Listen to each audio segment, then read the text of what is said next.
د ریاض العلوم د جامعې درنو استادانو، محترمو شاګردانو، مسؤلینو، له هر څه نه مخکې زه تاسو ته د تاسو له دې درانه خدمت نه مننه کوم، قدرونه کوم چې الحمدلله خپل تعلیمي بهیر هم په ډېرې کامیابۍ سره تر دې ځایه را رسولی ده. اول خو تاسو چې کومه مقدسه لار غوره کړې ده دا واقعا د کامیابۍ لاره ده، دا د خلاصون لاره ده، دا د نجات لاره ده. الله تعالی د تاسو خپلو ارمانونو ته کامیابه ورسوي. الله تعالی دې تاسو د والدینو، د مور و پلار او اقرباو ارمانونه د تاسو په کامیابۍ سره پوره کړي او تاسو ته دې الله پاک توفیق درکړي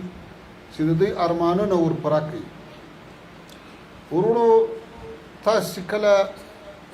د علم او بیا د علم نه حصول نه وروسته د مبارزې دا لویه لار غوره کړې ده.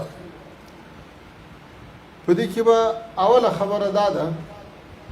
په الله تعالی به توکل کوئ، له الله تعالی نه به نصرت غواړئ او د الله تعالی په رسۍ باندې به منګولې ټینګوئ. ومن یتوکل علی الله فهو حسبه. چا چې په الله تعالی توکل وکړو الله تعالی ورته کافي ده. نو اوله خبره دا ده چې دا درون سفر سم پیل کړی ده، په الله تعالی به توکل کوئ او له الله تعالی نه به نصرت غواړئ. بله خبره دا ده ورونو چې کله دې لارې ته تاسو راووتاست نو بیا الله تعالی هغه دومره لار درته ښودلې ده چې اراده م وکړه، توکل م وکړه، اوس به څه کوئ؟ فاسألوا اهل الذکر ان کنتم لا تعلمون. بیا سوال پوښتنې د علماو نه کوئ په هغه څه کې چې تاسې نه پرې پوهېږئ. بیا یې همدغه طریقه ده چې ته به شاګرد یې، استاد ته به دې ګونډه ماته کړې وي او علم به حاصلوې. له دې نه وروسته ورونو چې تا د الله تعالی په لاره کې دا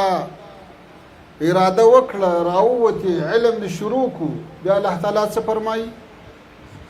والذین جاهدوا فینا لنهدینهم سبلنا. څوک چې د ما په لاره کې مجاهده کوي، کوشش کوي، جهاد کوي، د دین کار کوي، لنهدینهم سبلنا، بیا الله پاک وایي زه به ورته لارې وښیم. نو ورونو ډېر کوشش به کوئ، ځکه د هېواد په سطح دیني علوم او عصري علوم دواړه که موږ تاسې ښه علم ولرو، ښه تعلیم ولرو، ښه تعلیم یافته ولس ولرو، بیا د دنیا هیڅ قوت په تاسې باندې نشي غالبه کېدلی. ولې؟ خو معنویات به م قوي وي، اختلاف به نه کوئ، د الله په لاره کې به قربانۍ ورکوئ، دا به م یو اړخ سي. او په عصري علومو کې به سنبال یاسته، قوت به لرئ، وعدوا لهم ما استطعتم، مصداق به ګرځېدلي یاسته. بیا به نو موږ هغه وخت هم په سیاسي ډګر کې کامیابه یو، هم به په نظامي ډګر کې کامیابه یو، هم به په علمي ډګر کې کامیابه یو. دا څه وخت که تاسې واقعا محنت وکړئ، کوشش وکړئ او ځانونه ورسوئ. چې کله په دغه اراده باندې تاسې پرمختګ وکړئ د ځانونو د اصلاح دپاره، د رسېدو دپاره، موږ کولی شو چې هدف ته په ښه طریقه سره ورسوي. دومره خبره ورونو، تاسې چې په دې لاره کې راوتلي یاسته او سبقونه وایاسته،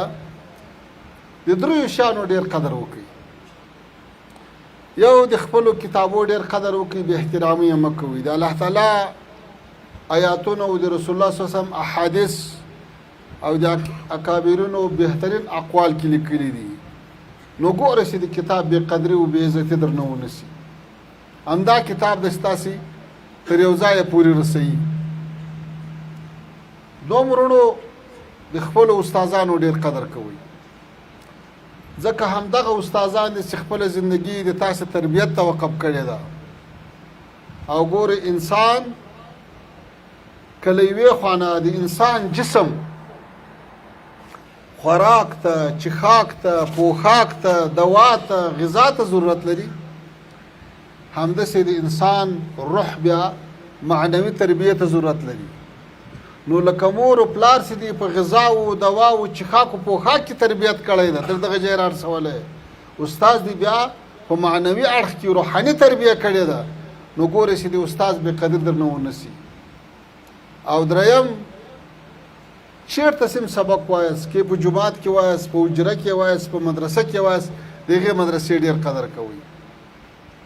او که خدای مکړه د دې قدر ونه کوي دا خو بیا ناشکري شوه یوه د تاسې هغه دوره ده چې تاسې کورو ته ځئ تاسې کلیو ته ځئ تاسې خپلو همزولو بسیرانو کسیرانو والدینو ته ځئ دې شي ته به ډېر متوجه اوسئ ورونو چې کله خپل وطن ته او خپل کلی او خپل کور ته ولاړ شئ هلته له ځانه مطلق واجب الاحترام مه جوړوئ چې ولا زه خو ډېر لوی سړی یم او تللی وم هلته مې سبقونه ویل اوس راغلم نو زه تر مور و پلار هم غټ یم زه تر مشرانو ورونو هم غټ یم او که هغوی د کور کار کوي که هغوی بزګري کوي که هغه مزدوري کوي که هغه خواري کوي نو زه نه ورسره کوم نه دا مه کوه چې تا هلته ولاړ سې بیا دا رسختۍ ته په منظرو تېروې څو شیان به کوئ زموږ تاسې په ټولنه کې د ځینو شیانو کمبود راغلی ده یو په هغو کې لویه خبره صله رحمي ده او د صله رحمي په هکله څومره زیات روایتونه راغلي دي نو ته چې کور ته ولاړې چې د مور و پلار خدمت هم نه کوي کورنۍ سره هغه د رزق او د روزي ګټلو په برخه کې هم کار نه کوي په هغه خپلو استادانو مسیرانو اقرباو باندې په روغو رنځورو مریضو ناجوړ باندې پوښتنه هم نه کوي نو بیا خو ته یو پردی مغروره انسان شوې نو بیا خو له تا نه څه توقع په منطقه کې په کلي کې نه کېږي نو په دې برخه کې ورونو باید ډېر متوجه واوسئ د خپلې کورنۍ په هکله کار ورسره وکړئ لږ به بلد هم شئ د راتلونکي ژوند لپاره به تربیه شئ سبا ته دې دغه ژوند خاوند دی سبا ته د کور خاوند دی سبا ته د اولاد خاوند دی سبا ته د زراعت او د مالدارۍ او د وظیفې خاوند دی ښه داسې یو څه هلته هم د تربیت وسي هم د ثواب یا هم د ګټه وسي نو دې شي ته به ډېر متوجه اوسئ دویم شی د ځوانانو دپاره د کلیوالو دپاره د باندې باید د تا صورت او سیرت او اخلاق دا د رسول الله صلی الله علیه وسلم د صحابه کرامو په شان وي ته باید په خپل وخت هلته لمونځ په جماعت سره وکړې ته باید هلته له خلکو سره داسې چلن وکړې چې د نورو خلکو هم زړه وسي چې کاشکې د ما زوی خو هم داسې طالب العلم وای کاشکې د ما لمسی خو هم داسې طالب العلم وای کاشکې داسې ادب لرلی کاشکې داسې اخلاق لرلی تاسو خو د اسلام تاریخ وګورئ د رسول الله صلی الله علیه وسلم په مبارکه دوره کې د خلفای راشدینو په دوره کې چې څومره فتوحات سوي دي په هغو فتوحاتو کې د جنګ او د تورې دومره رول نه و لکه د اخلاقو چې صحابه کرام به کومې سیمې ته داخل سو په جوپو جوپو خلک به په اسلام کې داخلېدل ځکه د دوی اخلاق به ولیدل د دوی هغه رویه به ولیدله نو په هغه شکل به بیا اسلام قبول کو نو اوس که تاسې خپلو وطنو ته له ښو اخلاقو سره ولاړ شئ او ښه رویه وکړئ سنګینه وخت تېر کړئ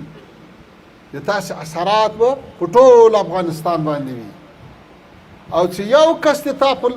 توسط باندې لاره د هدایت پیدا کړي دا خو تا ته تر سرو اوښانو ښه ده نو دې اړخ ته ورونو ډېره زیاته توجه وکړئ چې په کور او کلي کې وخت عبث تېر نه سي مطالعه کوئ له پردیو افکارو به ډېر ځان ساتئ له بدو خلکو سره له ناستې ولاړې له دې نه به ځان ډېر ساتئ ځکه دا د دې اثرات بیا ډېر بد وي صحبت تعالی ترا تعالی کند صحبت صالح ترا صالح کند اوس که د تاسې ناسته ولاړه له بدو خلکو سره راسي له پردیو افکارو سره راسي خدای نه خواسته ټول مسیر به دې بدل سي دنیا او آخرت به دې دواړه ولاړ سي نو ټول عمر د ټولنې په چوکاټ کې اوسېږئ دا دومره لوی اسلامي عمارت دا د علماو دومره لوی ټولنه دا دومره لوی جامعه دا دومره با تجربه مشران چې تاسو ته خدای درکړي دي چې د چا 10 کاله د چا 40 کاله د چا 48 کاله په جهاد او سیاست او مبارزه او علم کې راتیر شوي دي اوس که ته په دغه وړکي عمر واړه فکر باندې ځان تر ټولو هوښیار بولې او نورې لارې اختیاروې بیا خو نو ګرمه دې تا ده بیا خو غر کېږي څو دې توان رسي په لوی دریاب کې ګرځه په ویالې کې د زوال وینم نهنګه مایې چې کله له دریابه جلا سي په ویالې کې ولاړ سي په ویالې کې خو بیا خو اوبه نه وي څنګه اوبه وچ دی هلته مړ ده یا څوک نیسي کبابوي نو له پردیو افکارو سره پام کوئ نو دې سلسلې ته به ورونو ډېره توجه کوئ چې خدای مکړه په داسې لارو ولاړ نه سي چې بیا ټول عمر ورسره تکلیف یاسته له دې نه علاوه ورونو تاسې باید همیشه داسې ویښه او بیداره واوسئ چې د دنیا له حالاتو باید باخبره یاسته چې په دنیا کې څه تیریږي او څه روان دي تر څو آینده ته آمادګي ورته ولرئ تر څو ذهني تیاری ورته ولرئ تر څو له حالاتو سره سمه مقابله وکړای شئ عزم باید ډیر لوړ وي اراده ډیره قوي وي او که تکلیفونه درته راځي د هغو سره مقابله وکړئ اوس راځم وروڼو د اسلامي عمارت په اړه یو څو خبرې له تاسو سره شریکوم د اسلامي عمارت هغه بنیادي برخې هغه بنیادونه هغه الحمدلله ډیر پاخه دي د مثال په ډول د یو نظام د تقویت او بقا او د ولس د هوسایي لپاره تر ټولو لومړی شرط امنیت ده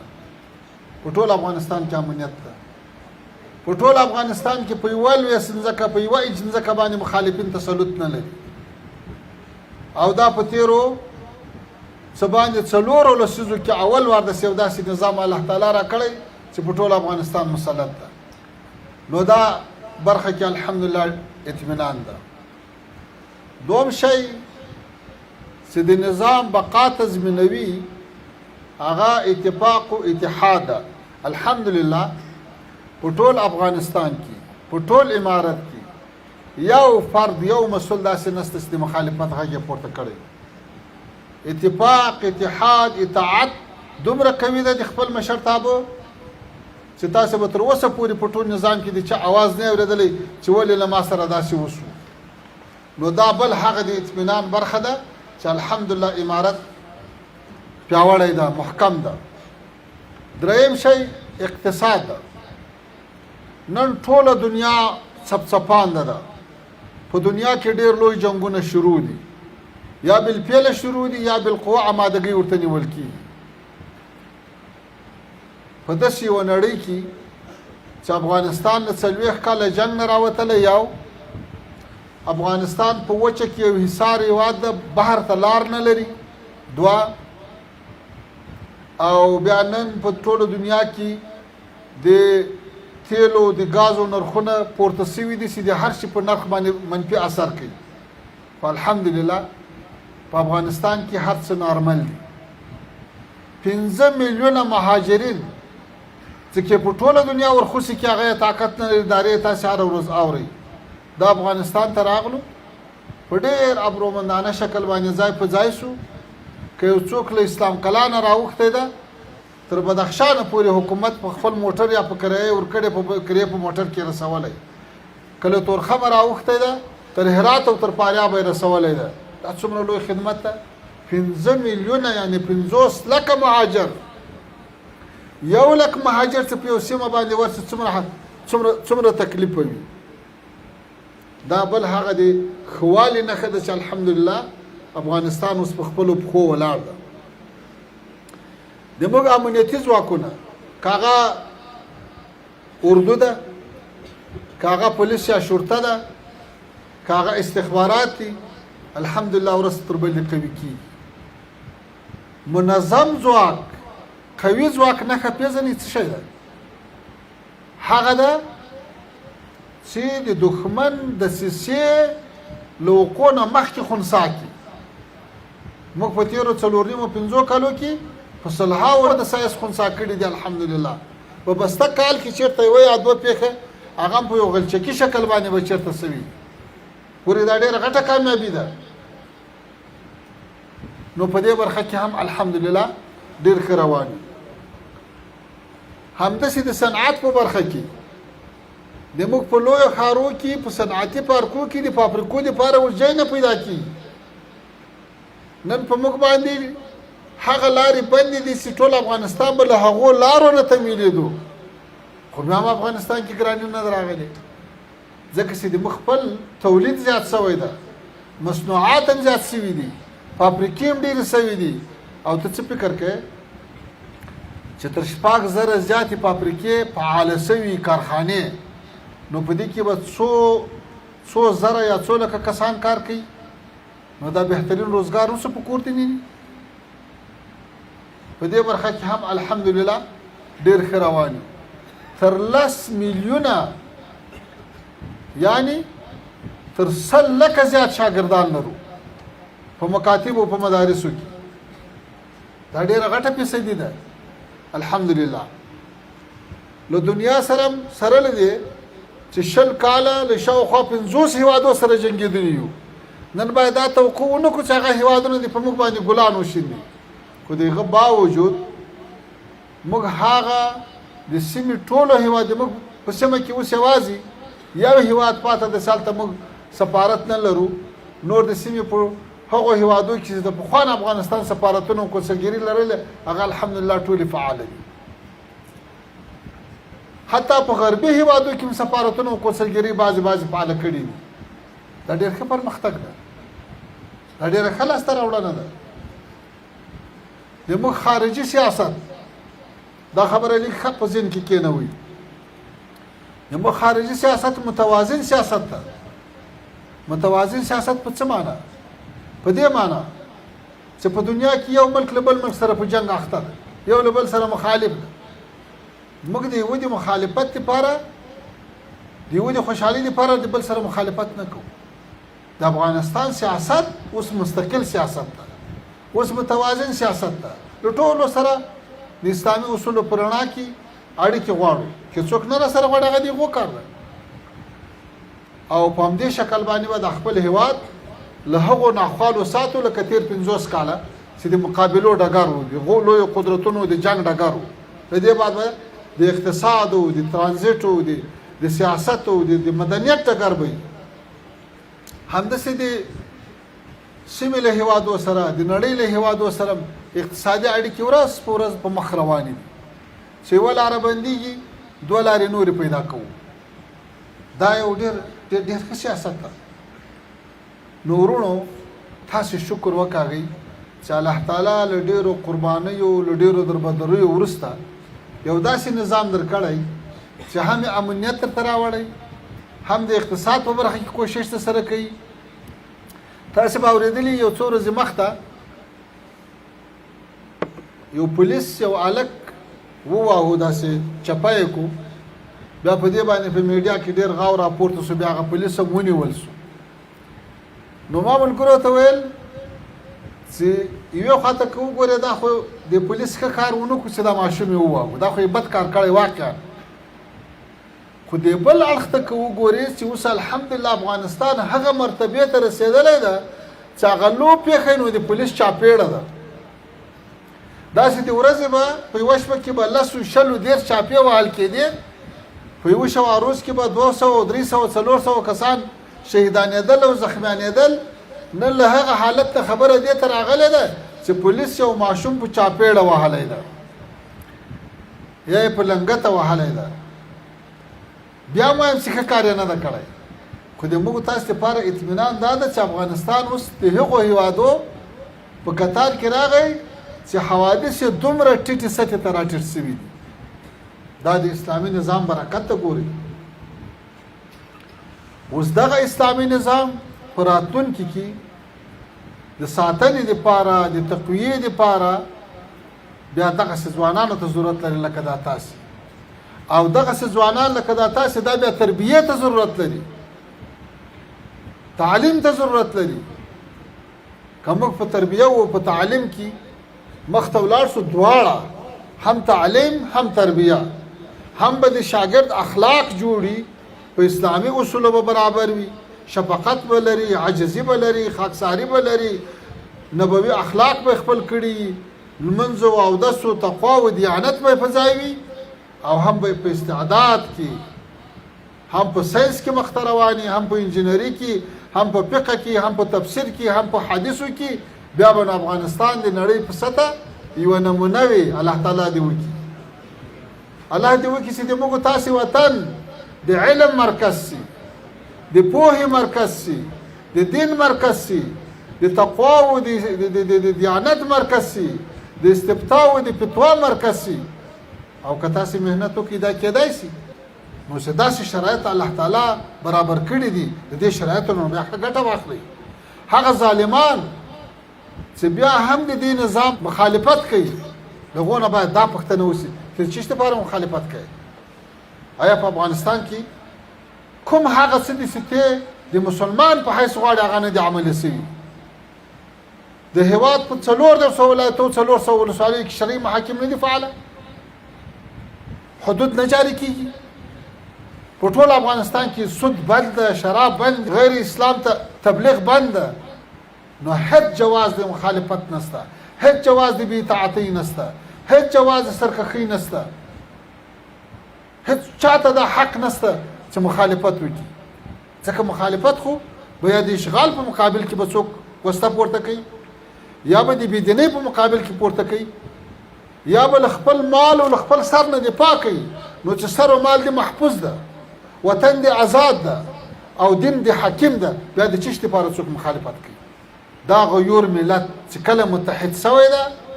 او کله په خپل حکومت او په خپل امیر راټول شوی ده، بیا په دنیا کې چا مقابله نه ده کړې. وروستۍ خبره ورونو دا درته کوم چې دا موږ تاسې دلته نن په امن ناست یو، سبقونه وایو، تعلیم کوو، تعلم کوو، وزارتونه کوو، ریاستونه کوو او آرام ژوند لرو او تجارانو کسبګرم کسب او تجارت کوي. دا ټول د هغو ستړیو مجاهدینو د خولو او د وینو برکت ده چې یو وارې د شوروي په مقابل کې قربانۍ ورکولې، بیا 20 کاله د امریکا او ناټو د اشغال په مقابل کې قربانۍ ورکولې، او بیا اوس ما او تا د یخې هوا ته ناست یو، دی بیا هم سنګر ساتي، په ژمي کې د غره په سر کې په واوره کې ناسي، په دوبي کې سره لمر ته ناسي. دا د هغو مجاهدینو د هغو سپیرو او ستړیو مجاهدینو د قربانیو برکت ده. تاسې باید همیشه په دعاو کې یاد وساتئ، دعاګانې ورته وکړئ، د استقامت دعا ورته وکړئ، د صحت دعا ورته وکړئ، د خوشحالۍ دعا ورته وکړئ، د دنیا او آخرت کامیابۍ دعا ورته وکړئ. د دې مجاهدینو احسانات په دې ملت باندې له حده زیات دي. الله تعالی دې تاسو دعاګانې د ټول نظام په حق کې قبول کړي. الله تعالی دې موږ د مسیرانو حفاظت وکړي. الله تعالی دې نظام حفاظت وکړي. الله تعالی دې دا نظام د ټولو شریرو له شر نه وساتي. او الله تعالی دې تاسو ته داسې کامیابي در نصیب کړي چې کور او کلی او وطن ټول افتخار در باندې کوي. او الله تعالی دې داسې تقوا او دیانت در نصیب کړي چې دنیا مو روښانه وي او په آخرت کې مو ځای جنت وي. واخر دعوانا ان الحمد لله رب العالمين.